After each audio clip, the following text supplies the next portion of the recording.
बिस्मिल्लाहिर्रहमानिर्रहीम। आज हम second year chapter 13 current electricity के एमसीक्यूज़ करेंगे। फर्स्ट है which one of the following quantities is not a vector. इनमें से कौन सी क्वांटिटी जो है वो वेक्टर नहीं है।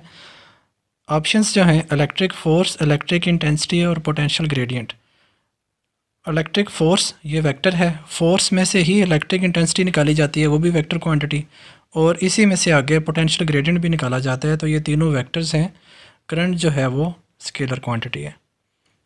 1 coulomb per second is equals to, 1 coulomb per second equal होता है, कूलम जो है यूनिट है चार्ज का और सेकंड जो है ये यूनिट है टाइम का, तो चार्ज ओवर टाइम ये होते हैं करंट के इक्वल, और करंट का यूनिट होता है ampere, 1 ampere. An electric current in a wire involves the movement of, कि जो तार के अंदर करंट है वो किसकी वजह से होता है, motion of electrons. A wire has a current of 5 ampere in it. How much charge passes a point in the wire in 2 minutes? एक वायर में से 5 एम्पेयर करंट गुजर रहा है, तो 2 मिनट गुजरने के बाद कितने नंबर ऑफ़ चार्जेस उस पॉइंट में से पास कर गए होंगे। फार्मूला अगर हम देखें तो करंट 5 एम्पेयर टाइम 2 मिनट, और मिनट को हम सेकंड में कन्वर्ट करेंगे तो ये 120 सेकंड्स आ जाएंगे। I equals to Q over T, हमने चार्ज को निकालना है, तो Q equals to I into T. I की जगह 5 और टी की जगह 120, तो 600 coulomb, option first. The current through a metallic conductor is due to motion of, metals में जो करंट है वो इलेक्ट्रॉन्स की वजह से होता है, option 1। In electrolyte the charge carriers are, electrolysis के अंदर पॉजिटिव और नेगेटिव आयंस दोनों मौजूद होते हैं, option number 4।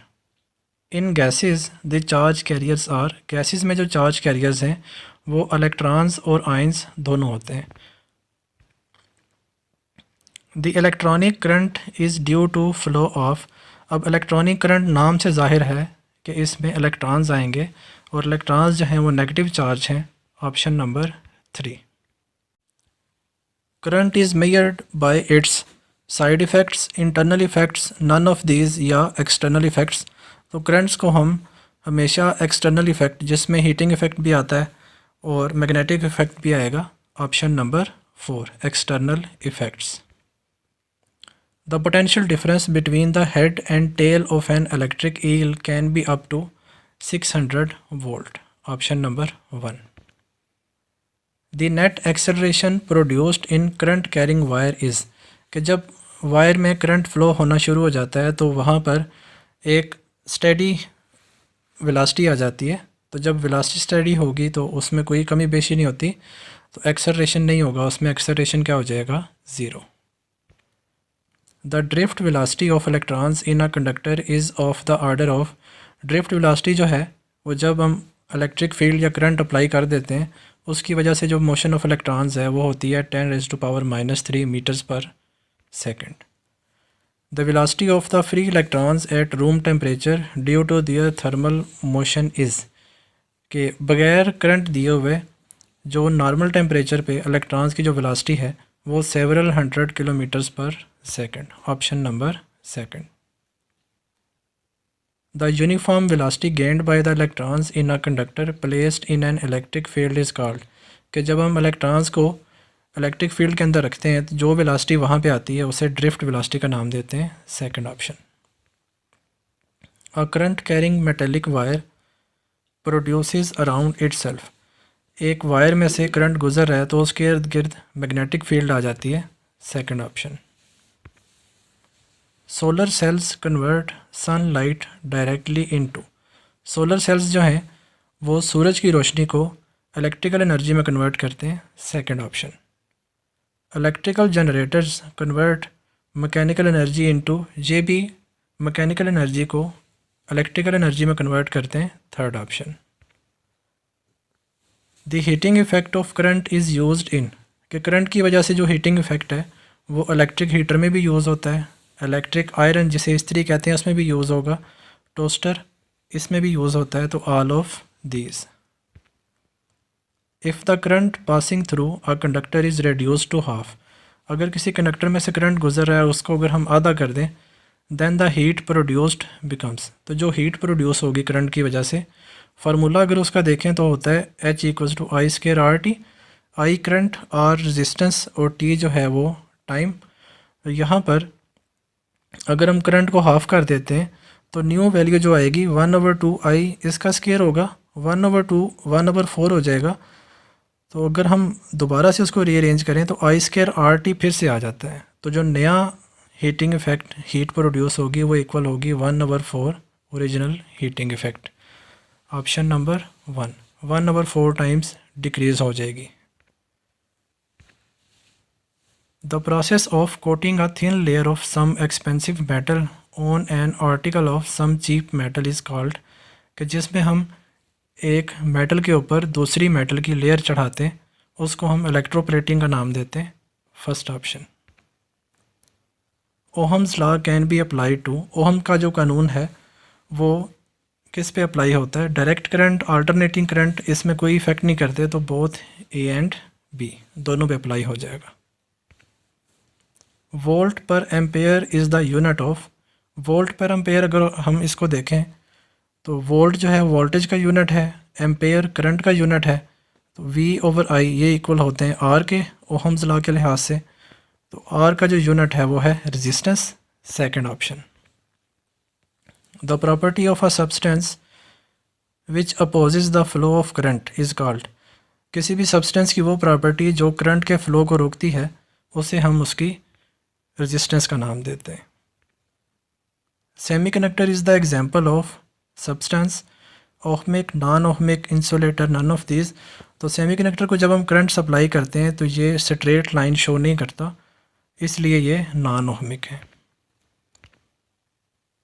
The value of the resistance depends upon, किसी भी सब्सटेंस की जो रेजिस्टेंस है वो डिपेंड कर रही होती है, नेचर के ऊपर भी डिपेंड करती है, डायमेंशंस के, उसकी लंबाई, चौड़ाई, मोटाई कितनी है, फिज़िकल स्टेट वो भी। तो ऑल ऑफ दीज, इन सब के ऊपर रेजिस्टेंस डिपेंड कर रही होती है। For ohmic devices the graph between V and I is, ohmic devices के लिए वोल्टेज और करंट का ग्राफ जो है वो हमेशा एक स्ट्रेट लाइन होता है। Option number 1। If the resistances R1 and R2 are connected in series, अगर हम दो रेजिस्टेंस को सीरीज़ में लगाएं, then the equivalent resistance is, तो जो उनके मिलाने से जो फाइनल रेजिस्टेंस आएगी, सीरीज़ में हम जब भी रेजिस्टेंसेस को जोड़ते हैं तो हम दोनों की वैल्यूज़ को ऐड कर देते हैं, तो R equivalent equals to R1 plus R2। Option number 4। If the resistances R1 and R2 are connected in parallel, जब हम उन्हें पैरेलल कम्बिनेशन में लगाते हैं, then the equivalent resistance is, तो पैरेलल कम्बिनेशन के अंदर 1/R equals to 1/R1 plus 1/R2। Option number 3। The potential difference across each resistance in parallel combination is, parallel combination के अंदर जो दोनों रेजिस्टेंसेस हम यूज़ करते हैं, जो वोल्टेज वहाँ पे जाती है, तो अगर हम देखें पॉइंट A और पॉइंट B दोनों पर सेम वोल्टेज आ रही है, तो ऑप्शन नंबर आएगी 1। यानी जब हम पैरेलल कम्बिनेशन यूज़ करेंगे तो रेजिस्टेंसेस को सेम वोल्टेज मिल रही होती है। The current through each resistance in series combination is, series combination में अगर रेजिस्टेंसेस हमने लगाई हुई हैं तो उनमें जो करंट आता है वो सेम रहता है। R1 R2 दोनों में से सेम करंट फ़्लो करेगा। इसकी एग्जांपल जो है, जैसे शादी वगैरह पे लाइटिंग होती है, वहाँ पर छोटे छोटे जो बल्ब हैं उनमें सेम करंट फ़्लो कर रहा होता है। तो option number 1। If the resistance of 2, 3 and 6 ohms are connected in parallel, then their equivalent resistance is, अगर हम 3 रेजिस्टेंसेस को पैरेलल कम्बिनेशन में लगाते हैं तो हमारी जो फाइनल रेजिस्टेंसेस आएगी, फार्मूला अगर हम इसका लिखें तो 1/R equals to 1/R1 1/R2 1/R3 आ जाएंगे। हम वैल्यूज़ जब पुट करते हैं तो एलसीएम लेने के बाद RE हमारा आ जाता है 1 ampere. Option number 1। 3 resistances 1, 2 and 3 ohms are connected in series by a battery of 6 volt, then the current flowing through each resistor will be, 3 resistances हैं वो हमने सीरीज़ में लगाई हुई हैं और 6 वोल्ट की बैटरी है, तो हर एक में से कितना करंट गुजरेगा ये हमने पहले भी बात की कि जब हम सीरीज़ कम्बिनेशन में होते हैं उस वक़्त हर रेजिस्टेंस में सेम करंट फ्लो कर रहा होता है, तो हम पहले निकालेंगे उनकी इक्विवेलेंट रेजिस्टेंस। उसके लिए हम तीनों को ऐड कर देते हैं सीरीज़ के केस में, वो आ जाएगी 6 ओहम। और हमने करंट फाइंड आउट करना है, तो ओहम लॉ को यूज़ करते हुए I equals to V over R, V भी गिवन है, आर भी हमने निकाल लिया हुआ है, तो यहाँ पर भी ऑप्शन आएगी 1 ampere, first option. The resistance of a wire is inversely proportional to its. किसी भी वायर की जो रेजिस्टेंस है वो इन्वर्सली प्रोपोर्शनल होती है डायामीटर के एरिया ऑफ क्रॉस सेक्शन के length both A and B. अगर हम इसका फार्मूला देखें तो रेजिस्टेंस होती है रो एल ओवर ए। ए जो है ये एरिया ऑफ अ वायर है। अगर हम एरिया को फार्मूले की शक्ल में लिखें तो पाई आर स्क्वायर, आर को हम डायामीटर की शक्ल में लिख सकते हैं, तो वो हो जाता है d/2 होल स्क्वायर। अब यहाँ पर जो रेजिस्टेंस है वो लेंथ के ऊपर भी डिपेंड कर रही है और एरिया के ऊपर भी डिपेंड कर रही होती है, तो both options, both A and B, option number 4। A wire of uniform area of cross section A, length L and resistance R is cut into 2 equal parts. एक वायर को हमने 2 इक्वल पार्ट्स में change कर दिया है। Then the resistivity of each part is. अब जो resistivity है ये लेंथ पे डिपेंड नहीं कर रही होती, ये किसी भी मटेरियल की जो उसकी अपनी खासियत है जो करंट को फ़्लो होने से रोकती है, तो उसकी लेंथ को अगर हम कट भी कर देते हैं, हाफ़ भी कर देते हैं, तो उसकी रजिस्टिविटी यानी वो खासियत जिससे वो करंट को रोक रहा है उस पर कोई फ़र्क नहीं पड़ता, वो सेम रहती है, तो रजिस्टिविटी जो है वो सेम रहेगी, third option. If the diameter of a wire is double. अगर हम किसी वायर की मोटाई को डबल कर देते हैं, then its resistance will become. तो उसकी रेजिस्टेंस पे क्या फ़र्क पड़ेगा, दोबारा से फार्मूला लिखते हैं, R equals to rho L over A. Rho L over A जो है ये एरिया का फार्मूला हो गया पाई आर स्क्वायर। आर की जगह हम डायामीटर लिख सकते हैं, तो वो हो जाएगा d/2 होल स्क्वायर। यहाँ पर जो उसने नया हमें डायामीटर दिया हुआ है वो अगर डबल कर दें तो d prime equals to 2d हो जाएगा। अगर हम वैल्यूज़ पुट करेंगे तो यहाँ पर जब वैल्यूज़ पुट करनी है तो 2d/2, ये हम 2 काटेंगे नहीं, ऊपर वाला जो 2 है उसको हम बाहर की तरफ ले जाएंगे तो वो हो जाएगा 1/4, और जो बाकी वैल्यूज़ हैं वो सेम पहले वाली वैल्यूज़ आर की आ जाएंगी। तो जो न्यू रेजिस्टेंस है, अगर हम तार की मोटाई को डबल कर देते हैं तो हमारी जो न्यू रेजिस्टेंस है वो पहले से कम हो जाती है, तो 1/4 times, option number 3। The substances whose resistance decrease with increase in temperature have. ऐसे मटेरियल्स जिनकी जो रेजिस्टेंस है वो रेजिस्टेंस कम होती है टेम्परेचर के बढ़ने से, उन्हें हम कहते हैं negative temperature coefficient. The possible variation from the marked value of a carbon register is called. कि जो किसी भी रजिस्टर की वैल्यूज़ में कमी बेशी थोड़ी बहुत आ सकती है, उस वैल्यू को हम उसकी टॉलरेंस का नाम देते हैं, third option. A gold band on carbon register shows a tolerance of. अगर किसी कार्बन रजिस्टर के ऊपर गोल्ड बैंड बना हो तो उसमें जो कमी बेशी हो सकती है टॉलरेंस वो 5% है, option number 3। The thermistors convert change of temperature into. Thermistors जो हैं वो टेम्परेचर के चेंज को इलेक्ट्रिकल वोल्टेज में चेंज करते हैं, 4 option. The resistance of a 60 watt bulb in a 120 volt line is. हमने रेजिस्टेंस के बारे में बताना है और हमें पावर भी गिवन है और वोल्टेज भी गिवन है। अगर हम पावर का फार्मूलाज देखें तो पावर का होता है v square over R, v भी गिवन है। अगर हम इसको रीअरेंज करते हैं तो r equals to V square over P, V square value given, power भी गिवन। अगर हम इन दोनों को सॉल्व करें तो 240 ओहम्स आ जाते हैं, option number 3। 1 kilo watt hour is equals to.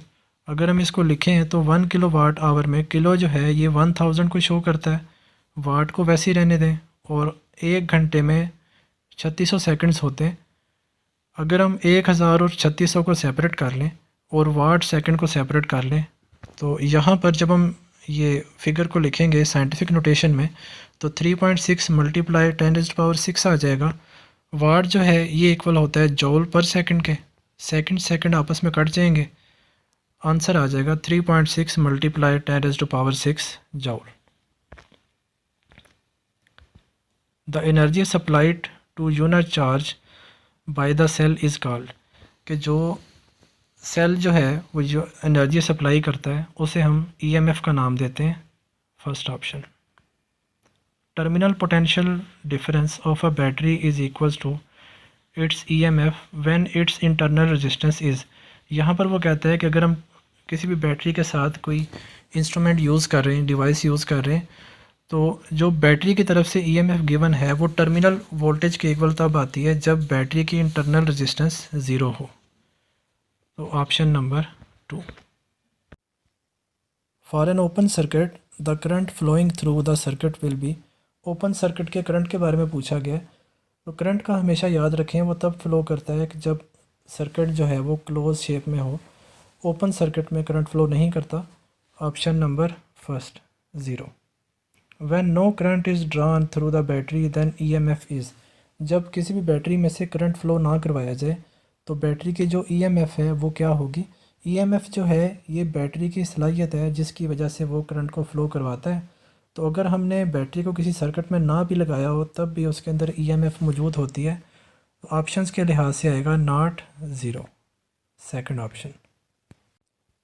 When no current is drawn through the battery then potential difference across the conductor is. जब हम किसी बैटरी में से कोई करंट फ्लो ना करवाएं तो जो कंडक्टर यूज़ हम कर रहे हैं उसमें पोटेंशियल कितना आएगा। जब बैटरी में से करंट ही फ्लो नहीं कर रहा तो उसकी वजह से किसी वायर में कोई भी करंट नहीं होगा, कोई भी वोल्टेज नहीं होगी। तो यहाँ पर ऑप्शन आएगी third 0। Internal resistance is the resistance offered by. Internal resistance जो है ये प्रॉपर्टी होती है बैटरी की। तो बैटरी को हम ईएमएफ का भी नाम देते हैं, source of EMF. Option number 4। Kirchhoff's first rule can be applied to a point if there is no. Kirchhoff first rule जो है जो करंट के बारे में है वो तब अप्लाई होता है जब ना ही कोई सिंक हो ना ही सोर्स हो। ऑप्शन नंबर आएगी 4, both A and B. Kirchhoff's first rule is the manifestation of law of conservation of charge. ये चार्ज के बारे में है। तो first option. The algebraic sum of potential changes for a complete circuit is 0 is a statement of। ये जो statement है कि किसी भी सर्किट में जो अलजेब्रिक सम आएगा ऑफ पोटेंशियल चेंजेस वो इक्वल टू होता है 0 के। ये किरचॉफ्स सेकंड रूल की स्टेटमेंट है। Third option. Kirchhoff's second rule is the according to law of conservation of energy. जो फर्स्ट रूल है वो चार्ज के बारे में, कंजर्वेशन के बारे में, और सेकंड रूल जो है ये एनर्जी कंजर्वेशन के बारे में है। Second option. Wheatstone bridge is use to determine. Wheatstone bridge को हम यूज़ करते हैं कोई भी अननोन रेजिस्टेंस की वैल्यू जानने के लिए। Option number 4। An instrument which can measure potential without drawing any current is called. Instrument जिसकी बेस पे हम सर्किट में से बगैर करंट निकाले पोटेंशियल को मेजर कर सकते हैं वो है पोटेंशियोमीटर। बाकी जो ऑप्शंस हैं, गैल्वानोमीटर ये करंट के बारे में बताता है, एम मीटर करंट की वैल्यू के बारे में बताता है, और वोल्ट मीटर सिर्फ पोटेंशियल की वैल्यू में बताता है, लेकिन इसमें थोड़ा बहुत करंट जो है वो ज़ाया हो जाता है। तो जो परफेक्ट है वो है potentiometer. Potentiometer is use to. Potentiometer को हम यूज़ करते हैं comparing EMF of two cells, इसके लिए भी यूज़ करते हैं। Measure internal resistance of a cell, किसी भी बैटरी की हमने इंटरनल रेजिस्टेंस को बताना हो ये भी हम यूज़ करते हैं। मेजर पोटेंशियल डिफरेंस, अगर हमने वोल्टेज को मेजर करना हो तब भी हम यूज़ करते हैं। तो ऑल ऑफ दीज आएगा 4 option. Which one is use to determine the internal resistance of a cell. ये हमने अभी ऑप्शन की कि इंटरनल रेजिस्टेंस अगर हमने निकालनी हो किसी बैटरी की तो उसके लिए हम पोटेंशियोमीटर यूज़ करते हैं। First option. अब हम करते हैं प्रीवियस बोर्ड एमसीक्यूज़। फर्स्ट है heat generated by a 40 watt bulb in 1 hour is, कि 1 घंटे के अंदर जो 40 वाट का बल्ब है उससे कितनी हीट प्रोड्यूस होगी। अगर हम फार्मूला देखें, पावर 40 वाट गिवन है, टाइम हमें 1 घंटा गिवन है, तो घंटे को जब हम सेकंड में करेंगे तो 3600 सेकंड्स आ जाएंगे। हीट का फार्मूला होता है I²RT। ये जो I²R है ये पावर का फार्मूला भी है, तो यहाँ पर P आ जाएगा H = P/T। पावर भी गिवन है, टाइम भी गिवन है, दोनों को मल्टीप्लाई करेंगे तो ऑप्शन नंबर हमारी करेक्ट आएगी first. Colour code of yellow carbon is, कि जो येलो कार्बन है उसका कलर कोड क्या आएगा। अगर हम टेबल में से देखें तो येलो का हमारा रिज़ल्ट आता है 4, third option. The SI unit of resistivity R, resistivity जो है वो resistance of 1 metre length of a wire है, तो रजिस्टेंस का यूनिट ओहम और लेंथ का यूनिट मीटर, थर्ड ऑप्शन आएगी ohm metre. Heat produced by the passage of current through a resistor is, कि किसी भी रजिस्टर्स में से जो हीट प्रोड्यूस होती है करंट की वजह से, उसका formula H=I²R/T, first option. Specific resistance of a material depends upon, कि जो स्पेसिफिक रेजिस्टेंस है वो एरिया लेंथ पे डिपेंड नहीं करती, सिर्फ और सिर्फ टेम्परेचर पे डिपेंड करती है, option number 1 ohm is equals to, अब यहाँ पर यूनिट्स गिवन है। ओहम जो है ये यूनिट है रेजिस्टेंस का फार्मूला होता है V/I according to ohm law. V का यूनिट आ जाएगा वोल्टेज और करंट का यूनिट आता है एम्पेयर। अगर हम A को ऊपर की तरफ ले जाएं तो VA-1 volt per ampere, option number 4। Ampere second stands for the unit of, अब एम्पेयर सेकंड किसका यूनिट आता है। करंट का अगर हम फार्मूला देखें तो वो होता है Q/T। Q को अगर हम सेपरेट करते हैं तो यहाँ पर आ जाएगा current into time.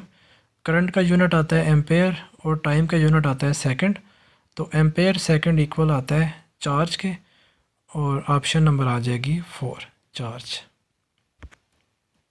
The thermistors convert temperature into, ये ऑप्शन पहले भी आ चुका है कि थर्मिस्टर्स जो हैं वो टेम्परेचर को इलेक्ट्रिकल वोल्टेज में चेंज करते हैं, third option. In carbon resistors the value of blue colour is, अब जो ब्लू कलर की वैल्यू है वो है 6, option number 2। The unit of electromotive force is, electromotive force का हमने यूनिट बताना है। इलेक्ट्रोमोटिव फोर्स जो है ये बैटरी की सलाहियत है जिसकी वजह से वो चार्जेस को सर्किट में फ़्लो करवाती है। लिखने में तो ये फोर्स है लेकिन असल में ये वोल्टेज है, तो हम इसको यूनिट लिखते हैं second volt. A current of 1 ampere passes through a wire in 1 minute, एक वायर में से 1 मिनट में 1 एम्पेयर करंट फ़्लो कर रहा है। The magnitude of charge following is, उसमें से कितने चार्जेस फ़्लो करेंगे। अगर हम करंट का फार्मूला लिखें तो I=Q/T, रीअरेंज करेंगे Q=I/T। आई भी गिवन है, टाइम भी गिवन है 1 मिनट, उसकी जगह 60 सेकंड्स आ जाएंगे, तो चार्ज आएगा 60 coulomb, third option. A battery moves a charge of 40 coulomb around a circuit at constant rate in 20 seconds, the current will be, अब यहाँ पर उसने चार्जेस हमें दिया हुए 40 कूलम चार्ज है, वो सर्किट में 20 सेकंड्स तक लगातार फ़्लो करता रहे। करंट हमने बताना है, तो करंट का फार्मूला लिखेंगे Q/T, चार्जेस भी गिवन है, टाइम भी गिवन है, तो करंट आ जाएगा 2 ampere, option number 3। The reciprocal of resistance is called, reciprocal जो है रेजिस्टेंस का वो होता है conductance, option number 3। The SI unit of temperature coefficient of resistivity is, हमने टेम्परेचर कोफिशिएंट ऑफ रेजिस्टिविटी का यूनिट बताना है। अगर हम फार्मूला देखें तो अल्फ़ा इक्वल होता है ρT - ρ0/ρ0T। ऊपर की जो दो वैल्यूज़ हैं अगर हम उनको आपस में माइनस भी करें तो वो एंड पे रेजिस्टिविटी ही आएगा। तो ऊपर की रेजिस्टिविटी और नीचे की रेजिस्टिविटी जो है वो यूनिट्स के केस में एक दूसरे से कट जाती हैं और सिर्फ बच जाता है टी जो टेम्परेचर है, तो टी जो ऊपर जाएगा तो वो हो जाएगा T-1, ऑप्शन नंबर फर्स्ट। आज का लेक्चर यहीं पे ख़त्म करते हैं।